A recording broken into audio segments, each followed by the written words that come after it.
Hello student, welcome to our channel. बेटा आज मैं आपको लेकर आ रहा हूं जर्नल एंट्रीज। और ये जर्नल एंट्री कंसेप्ट के लिए मेरा जो पर्पस था कि मैं आपके लिए कोई एंट्री छोड़ू नहीं, यानी कोई भी ऐसी एंट्री ना हो जो क्लास में टीचर आपसे डिस्कस करे और आपको ना पता हो। यानी हर एंट्री को मैंने इंक्लूड किया है अपनी वीडियो के अंदर। ठीक है, तो इससे पहले मैंने वीडियोस बनाई हुई हैं, आप प्लेलिस्ट में जाकर उन सब वीडियोस में देख सकते हैं और स्टार्टिंग से अगर आप देखते हैं तो आपको फायदा होगा, क्योंकि स्टार्टिंग से मैंने जर्नल के एक एक कंसेप्ट को एक्सप्लेन किया है और उसके बाद सभी एंट्रीज को इंक्लूड किया है। ठीक है, कोई ऐसी एंट्री नहीं है जो आपको मेरी वीडियो देखने के बाद आपके माइंड में अराइज हो। हर एंट्री मैंने इंक्लूड किया है। तो कुछ एंट्रीज में और हैं जिनको आज ले लेता हूं और आपकी सारी एंट्रीज को कवर कर देता हूं। ठीक है, इससे पहले मैंने आपको गुड्स परचेज, गुड्स सेल, ठीक है ना, रिटर्न आउटवर्ड, बिजनेस अकाउंट खोलना, बैंक में लोन लेना, इंटरेस्ट देना, सभी की एंट्रियों को पास कराया है। आज कुछ और ऐसी टेक्निकल एंट्रीज को ले लेता हूं मैं जो मेरी एंट्री उसमें नहीं थी, उनको मैं इंक्लूड कर रहा हूं। ठीक है, एक तो एंट्री है मेरे पास इनकम टैक्स पेड करने की। जर्नली ये एंट्री नॉर्मली तो यूज होती नहीं है। अब जर्नली यूज नहीं होती है तो कई बार स्टूडेंट्स को डिस्टर्ब करने के लिए सबसे अच्छी एंट्री यही होती है टीचर के पास। टीचर के पास दो तीन एंट्रीज हैं। एक तो जो परचेज क्रेडिट होता है, मुझे सिचुएशन मैंने आपको बहुत सारी बताई थी अपनी वीडियोस में, तो उन वीडियोस को देख लें। और एक होता है इनकम टैक्स की, है ना। आज मैं कुछ ऐसी एंट्रीज उठा रहा हूं जैसे इनकम टैक्स पेड। अब जर्नली एक्सपेंसेस के लिए तो हम एक ही एंट्री बनाते हैं, expenses account debit to cash. भाई expenses account debit to cash या expenses account debit to bank या expenses account debit to outstanding expenses account. अब इनकम टैक्स के लिए भी ऐसी बननी चाहिए entry, income tax account debit to cash, income tax account debit to bank या income tax account debit to outstanding income tax. But income tax business का expenses है ही नहीं। खास बात जो आपको माइंड में रखनी है, यानी यहां पर क्वेश्चन को आप गलत करके आ सकते हैं। तो इनकम टैक्स जब भी आपके लिए आएगा, इनकम टैक्स पेड कर रहे हैं तो इनकम टैक्स ऑनर का है, ऑनर के लिए है। इनकम टैक्स डायरेक्ट टैक्स है और डायरेक्ट टैक्स ऑनर को पे करना है, बिजनेस को पे नहीं करना है। अगर इनकम टैक्स बिजनेस पे कर रहा है तो दैट इज द ड्रॉइंग, यानी ऑनर ने इस पैसे को लिया है हमसे, हमने पे कर दिया, क्या बात हो गई, on the behalf of owner, on the behalf of owner हम इनकम टैक्स पे कर रहे हैं, तो इनकम टैक्स हम ऑनर के अकाउंट से काट लेंगे। क्लियर है मेरी बात। तो इसकी एंट्री क्या बनेगी, ड्रॉइंग कंसीडर करेंगे हम, ड्रॉइंग अकाउंट डेबिट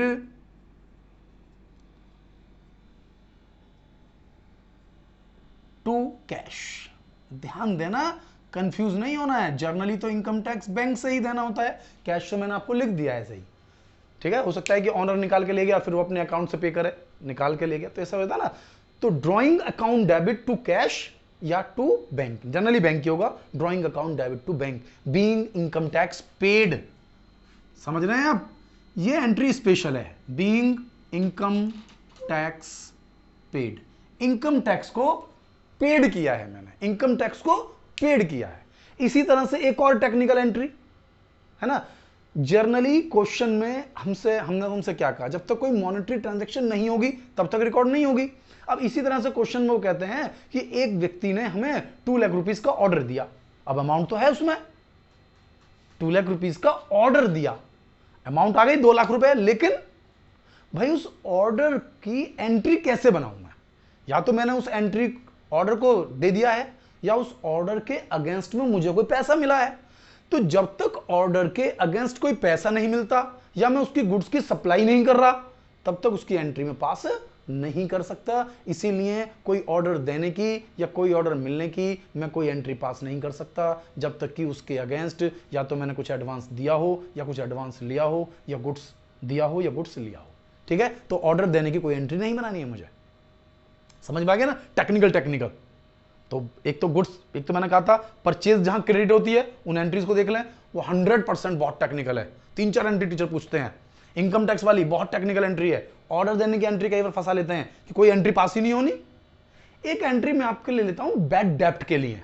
बैड डेप्ट क्या है, बैड डेप्ट, बैड डेप्ट वो अमाउंट है जो हमारे कस्टमर्स जिन्हें हमने उधार यानी क्रेडिट पर गुड्स सेल किया था पास्ट में, वो अब पैसा देने से इंकार कर रहे हैं, मना कर रहे हैं, तो बैड डेप्ट की एंट्री हम यहां पास कर सकते हैं।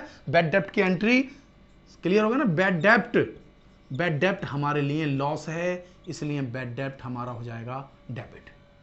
अब ये बैड डेप्ट क्या कैश में गया है मेरे पास से? नहीं, जो कस्टमर्स थे उनके अकाउंट से पैसा मरा है, तो ये बैड डेप्ट हमेशा कस्टमर के नाम में आएगा। तो टू डेटर, डेटर्स को, कस्टमर को क्या कहते हैं हम? Debtor account. कंफ्यूज नहीं होना है, बीइंग बैड डेप्ट, ठीक है, being bad dept by customer, being bad dept bye debtor. आप डेटर का नाम ले लीजिए या कस्टमर का नाम ले लीजिए, बात तो एक ही है। तो बैड डेप्ट अकाउंट डेबिट टू डेटर, यानी हमारा पैसा मर गया, अब कस्टमर हमारा पैसा नहीं देगा, तो कस्टमर के अकाउंट को हमने क्लियर कर दिया, कस्टमर के अकाउंट को हमने क्लियर कर दिया। नरेशन समझ में आनी चाहिए बिल्कुल, बीइंग बैड डेप्ट, ठीक है। इसके बाद एक सिचुएशन में और मेंटेन कर लेते हैं, एक सिचुएशन और मेंटेन कर लेते हैं कि यही जो बैड डेप्ट हुआ था, ठीक है, हमारे हिसाब से तो बैड डेप्ट हो गया, हमारे हिसाब से उस कस्टमर का अकाउंट क्लियर हो चुका है, अब हमारा उस कस्टमर से कोई मतलब नहीं है। इन पास्ट, इन फ्यूचर, मतलब पास्ट से फ्यूचर में पहुंच जाइए, पास्ट में बैड डेप्ट हो चुका है, इन फ्यूचर अगर हमें पास वो कस्टमर आता है, कस्टमर हमारे पास आता है और वो हमारे पैसे हमें दे जाता है, अब आप फिर ध्यान दीजिए, फिर कंफ्यूजिंग क्रिएट हो गया, क्योंकि उस कस्टमर का अकाउंट तो हमारे यहां है ही नहीं, हमने तो उस कस्टमर का अकाउंट, अब देख रहे हैं ना, टू डेटर कर दिया, और टू डेटर करते ही कस्टमर का अकाउंट हो गया समाप्त। हमने तो ये मान लिया है तो उसने पैसा दे दिया या पैसा मर गया, लेकिन कस्टमर के अकाउंट में अब कोई पैसा नहीं है। तो अगर वो कस्टमर मुझे पैसा देता है तो वो मेरे लिए फायदा है, प्रॉफिट है मेरे लिए, इनकम की तरह से ट्रीट करूंगा मैं उसको, किस तरह ट्रीट करूंगा? इनकम की तरह से।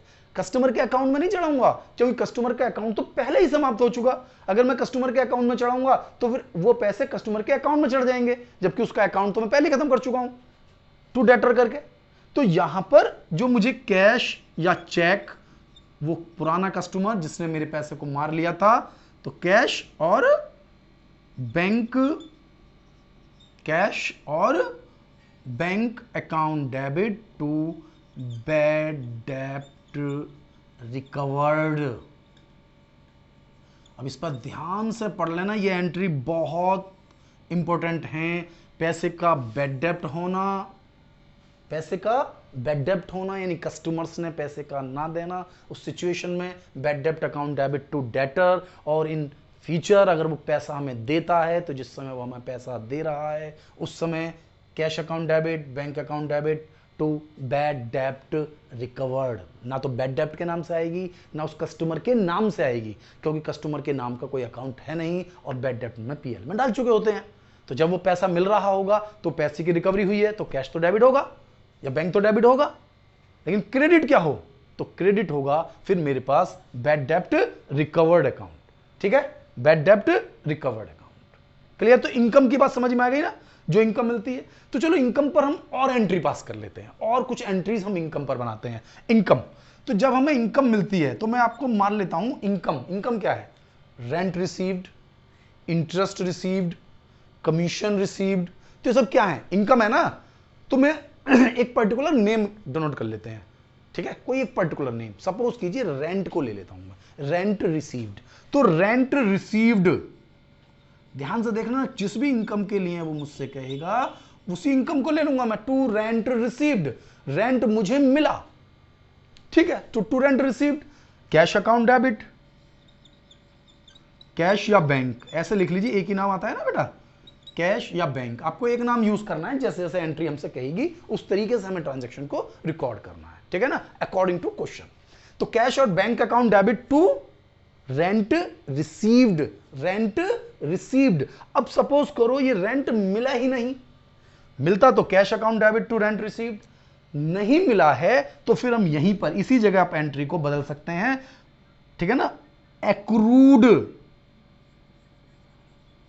Accrued rent. देखिए नाम उसी का आएगा जिस नाम की एंट्री है, बात रेंट की चल रही है तो एक्रूड रेंट, इंटरेस्ट की बात होती तो एक्रूड इंटरेस्ट, मैंने इसलिए इनकम वर्ड यूज नहीं किया, इसलिए नेम यूज कर रहा हूं मैं, interest received, dividend received, commission received, rent received, कुछ भी received, that is the income.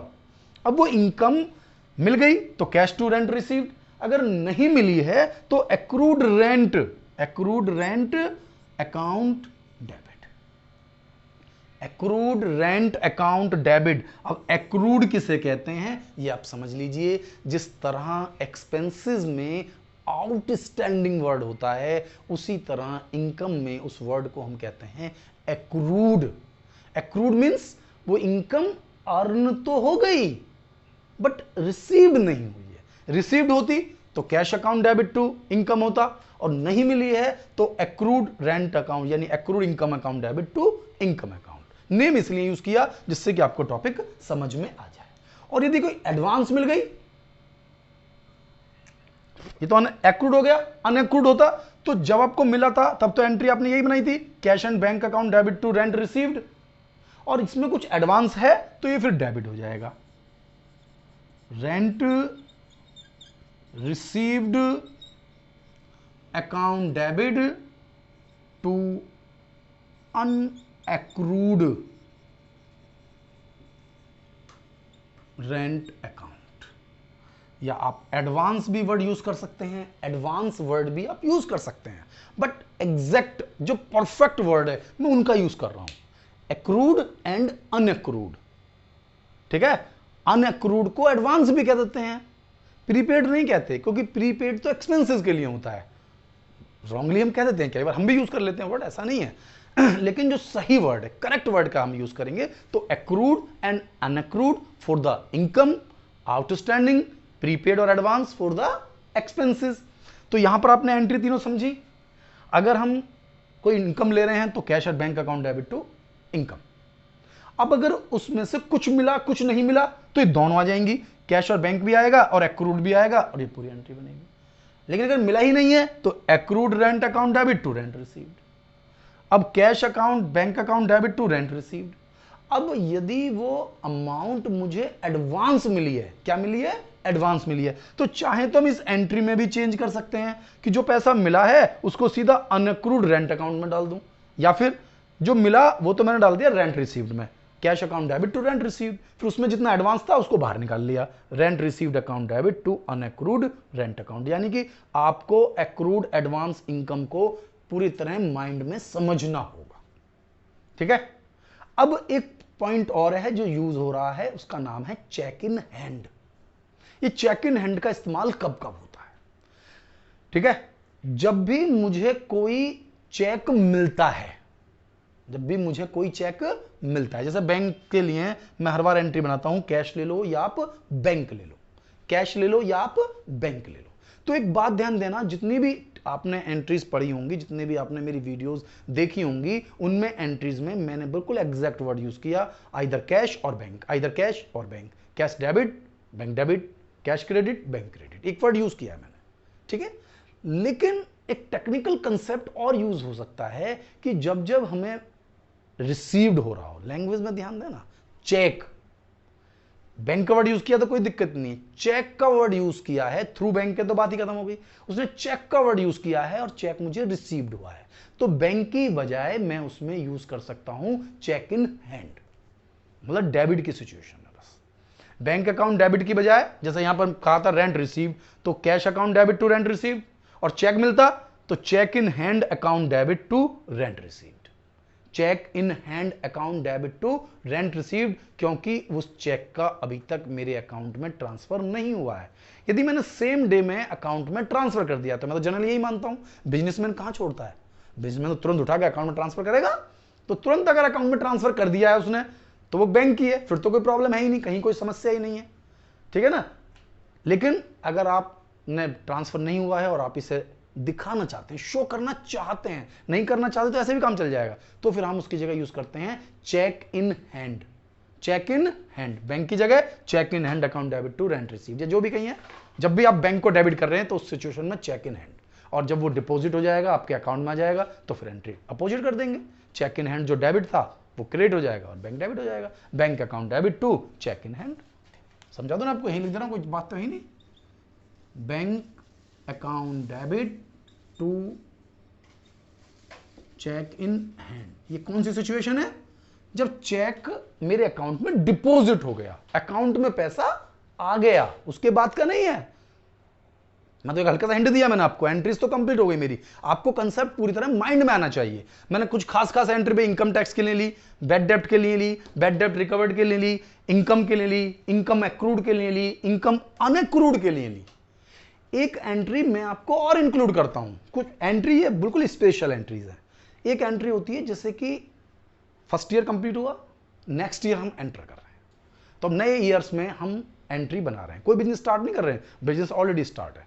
तो न्यू ईयर में यदि मैं अपने बिजनेस को स्टार्ट कर रहा हूं, स्टार्ट नहीं कर रहा, नए न्यू ईयर में अपने अकाउंट ट्रांसफर कर रहा हूं, तो बैलेंस शीट होगी मेरे पास बनी हुई, क्या दी होगी, बैलेंस शीट दी होगी। तो फिर भी मैं बता दे रहा हूं, जितनी भी असेट्स होती हैं वो सब डेबिट होती हैं, पता होना चाहिए हमें, बिल्कुल रूल्स क्लियर होना चाहिए। All the assets debit, all the liability credit. तो जितनी भी असेट्स मुझे मिलेंगी, जितनी भी असेट्स हैं, land and building account debit, cash bank account debit, ठीक है, plant machinery account debit, to liability यानी क्रेडिटर्स, और बचा पैसा कैपिटल।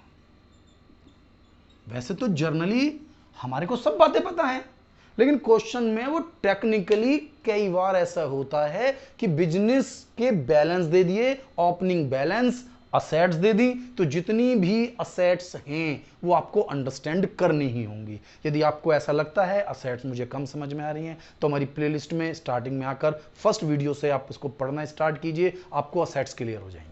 ठीक है, और ज्यादा अच्छा क्लियर करना है तो इससे पहले मेरी एक प्लेलिस्ट और बनाई हुई है मैंने, उसमें अकाउंट्स की बेसिक सारा एक एक छोटा छोटा पॉइंट मैंने कवर किया हुआ है। उस पूरी प्लेलिस्ट को भी आप देख लीजिए, तो आपको पूरा अकाउंट बेसिक एकदम क्लियर हो जाएगा। यानी कि अगर आप चाहें तो 2-3 दिन थोड़ी अच्छी प्रिपरेशन करें तो आप अकाउंट में एकदम एक्सपर्ट बन सकते हैं। इसके लिए आपको बहुत स्ट्रगल करने की रिक्वायरमेंट नहीं है। ठीक है, इसके बाद मैं आपके लिए न्यूमेरिकल क्वेश्चन भी लाऊंगा, अगली सीरीज में न्यूमेरिकल क्वेश्चन मिलाऊंगा, जिसके थ्रू मैं आपको बिल्कुल विद अमाउंट एक एक पॉइंट को समझाने की कोशिश करूंगा। वैसे तो मैंने हर पॉइंट समझा दिया है, और देख लीजिए अब आप। तो ये बिजनेस की ओपनिंग एंट्री हो गई, बैड डेप्ट की होगी, बैड डेप्ट रिकवर्ड की होगी, चेक इन हैंड की होगी, इनकम टैक्स पेड की होगी, ओपनिंग एंट्री होगी, ऑर्डर की एंट्री हो गई। एक एंट्री मैं आपके लिए और इंक्लूड कर लेता हूं, एंट्री कोई स्पेशल नहीं है, एंट्री सेम है। आपने एंट्री पढ़ी थी सेल्स रिटर्न की, पढ़ी थी मैंने, पिछली वीडियोस में बनाई हुई है सेल्स रिटर्न। तो सेल्स रिटर्न में क्या बनाते हैं, return inward, sales is always credit, तो उसका रिटर्न क्या होगा, डेबिट। तो जो एंट्री मैंने सेल्स रिटर्न की बनाई है, यदि कुछ कस्टमर मुझे पैसा पहले दे रहे हैं, जल्दी पैसा दे रहे हैं, तो एक तो मैं उसको डिस्काउंट के रूप में दे देता हूं, एक टाइमिंग मैंने दिया हुआ है उन्हें कि इस समय आपको पैसा देना है, वो हमें पहले ही दे रहे हैं, उसमें रिबेट डिस्कस हुई है। क्या रिबेट हुई है, कुछ रिबेट डिस्कस हुई है, तो वो रिबेट आपको फिर सेल्स रिटर्न की तरह ट्रीट करनी होगी। यानी सेल्स रिटर्न में केवल नाम बदलना है, सेल्स रिटर्न की जगह आपको लिखना है रिबेट, और बाकी पूरा क्वेश्चन सेम टू सेम। क्या एंट्री बनाई थी मैंने, sales return account debit to customer, या क्रेडिट नोट बनाई थी ना, सेल्स रिटर्न अकाउंट डेबिट, यही तो बना देते हैं हम, sales return account debit to customer, या क्रेडिट नोट, क्रेडिट नोट।